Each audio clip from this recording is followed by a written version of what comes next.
first of all, how long will the judge force them to deliberate on this? We were just talking before the break about the fact that don't tell the jurors yet that Thursday is an option. Friday is July 4th and a holiday.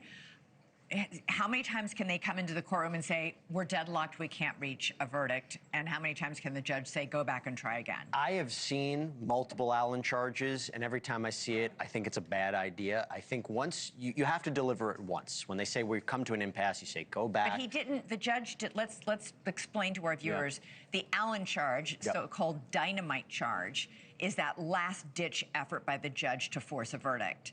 He instructs them to basically, the jurors in the minority, go back in there, set aside your opinions, listen hard to the majority, and redecide. But makes it clear, it's your opinion, your individual opinions only. Don't feel like you have to join the rest of the group. It's your individual opinion. Don't abandon your beliefs. Go back, urging you to deliberate.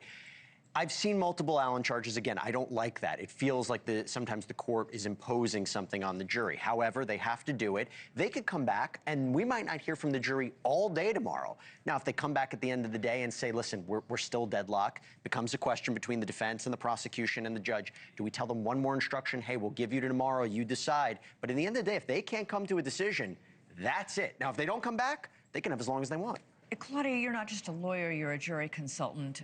What have, in your work with these jurors, what have they told you about what happens inside these jury rooms, especially toward the end when they're deadlocked on just one more count?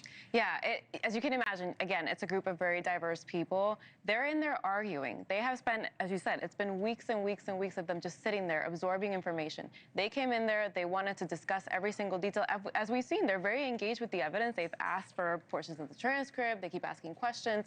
They are going thoroughly through the charges and making their determinations. They came, out with most of them today. They still have one to go. But what's happening in that room right now is, as if you had an argument with family members where you have opposing views, you're supposed to, and it is what happens, keep an open mind, listen to what other people are saying, but there comes a point where there's just no more persuading, and that's when the jurors will go to the judge and, just let them know there's no moving, or maybe we did move, now we do have a verdict. But if they didn't move, that's, as you said, kind of like the last-ditch effort to get them one more nudge. Just go back in there. It is your job to be unanimous, but you have to balance that with not letting go of what you truly believe. Real quick, there's a chance they might change their opinion on the other charges. We haven't seen the verdict form. They could go back to deliberations and be like, well, unless they sign the verdict form with regard to those other charges, they may say, hey, we've come to a decision. But during the course of their conversations, that could change. I mean, there wasn't a verdict form that was handed over. We don't know what their decision is. Just keep that in mind as we move forward.